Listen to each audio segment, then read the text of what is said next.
Welcome back to the channel. Today I'm going to be talking about how big your pension needs to be in order to retire, or the title of the video being how much will my pension pay me. Today we're going to be looking at some thoughts by Martin Lewis, what he recommends or suggests doing in order to have a comfortable retirement, and personally my own thoughts on whether I think that he's quite accurate or whether I think some changes are certainly needed. So firstly, Martin has a rule, and this rule is halving your age and saving that as employer contributions. So you'll see down here that he mentions a simple trick, and it's going to upset you. The idea here is you essentially take your age and half it. Then that is the percentage of your monthly income that you should put towards your pension pot.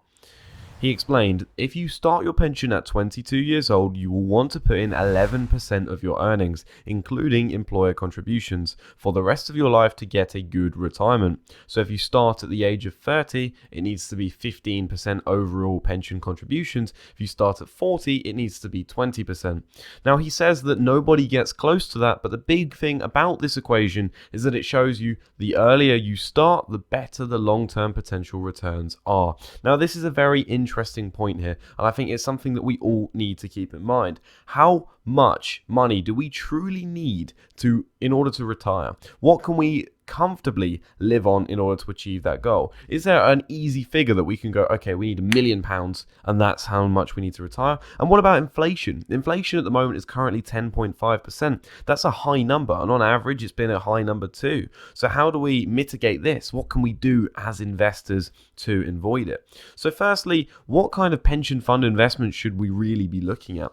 Ideally, I prioritize investments that have low fees. Low fees are critical in this situation because fees eat into your overall returns. If we assume that inflation is going to be 2% per year, and that's quite a lowball estimate there, and we say that fees are another percentage point on top of that, now, if we're estimating on average over a 30-year period that the annual average return of the largest 500 companies in the United States, or the S&P 500, is 8% per year, we've already lost 3% per year to fees and inflation. So it suggests here that you should look for the lowest fees possible and therefore build up an investment portfolio that benefits you in this situation. Now, would you therefore move for stocks or funds or bonds? I personally, whilst I'm an individual stock picker in my investment ISA, I believe a hands-off approach in a pension is more ideal. Therefore, I would be looking to invest in broad-based index funds, talking about ones like VUSA, which is an S&P 500 tracker by Vanguard. We've also got another one from Vanguard, which is the All-World Fund that tracks the global stock market, or the ticker symbol is VWRL. This is also a good fund because it has low fees. Now, there's no guarantee in terms of performance, but it's certainly a good option to put your money into over the longer term. And obviously, if there's any significant periods of high volatility in which this fund drops in high levels of value, then we've likely got bigger problems in the world going on than worrying about the value of your pension pot. But you might go, what about dividend stocks or dividend funds? Well, my thoughts on dividend funds is that they can typically go for only high yield dividend stocks, and this is a limiting factor because they usually are high dividend yields as a red flag.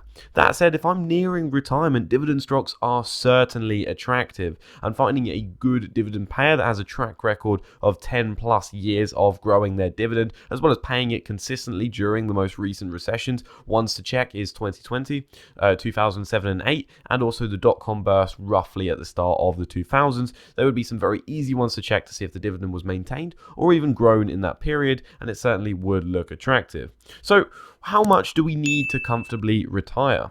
Well, I like to suggest using the basic rule of 4%.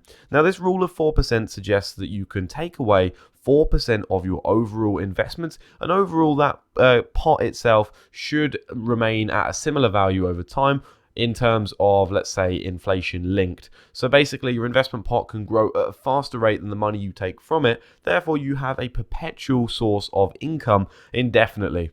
And that's the idea behind it. Now, some people might go, okay, you know what, I've got 200 grand in my pension pot. I only plan to live for 20 years plus the pension age. Therefore, I'm going to withdraw 10K per year.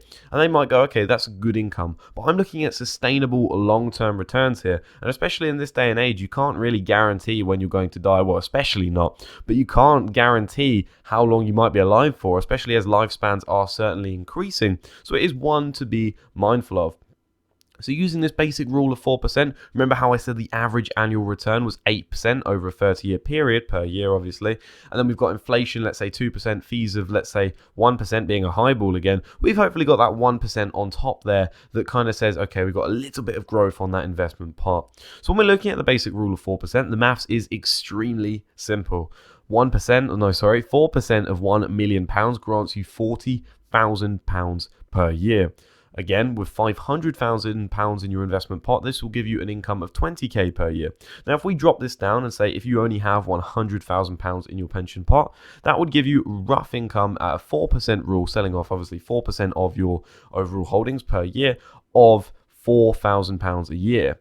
Now, what we need to look at here is how much actually is enough to retire. It's all well and good suggesting these numbers of income, but how do we know that this is going to be enough to retire? Unfortunately, there's another article here from Martin Lewis, and we can see here, and this article is titled, Martin Lewis shares exactly how much is needed for a decent retirement. And he mentions that rule again that we talked about earlier, but notably, he says a decent retirement is about 2/3 of your salary. So if your current salary is £30,000, then it would be worthwhile looking to get an income through retirement of £20,000.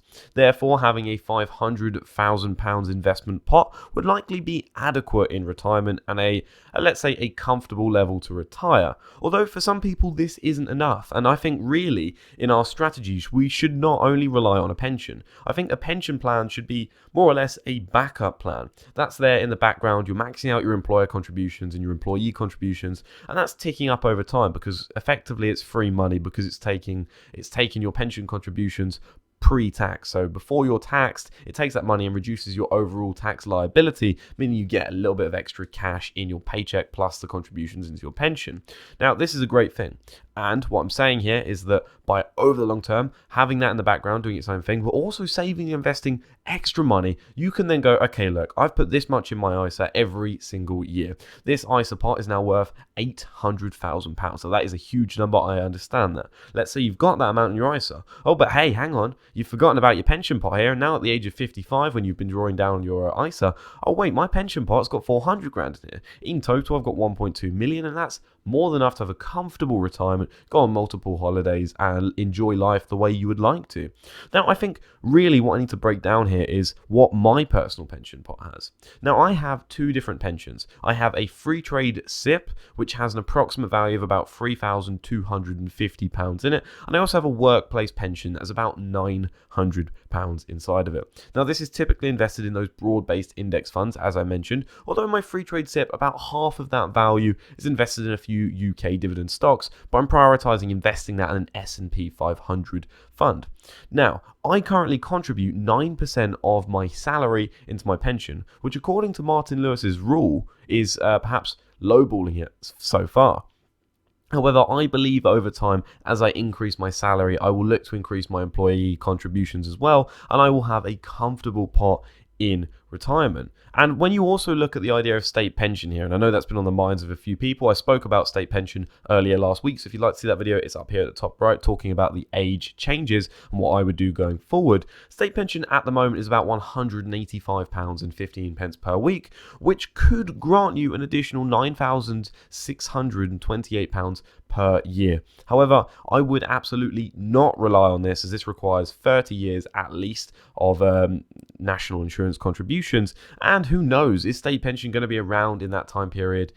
I don't know, it's uncertain. Maybe if you're close to retirement, it may be more of a guarantee, but I personally, if you're a younger age and you're watching this video, I certainly would not rely on that. Thank you for watching. I hope you enjoyed this video. Have a fantastic day.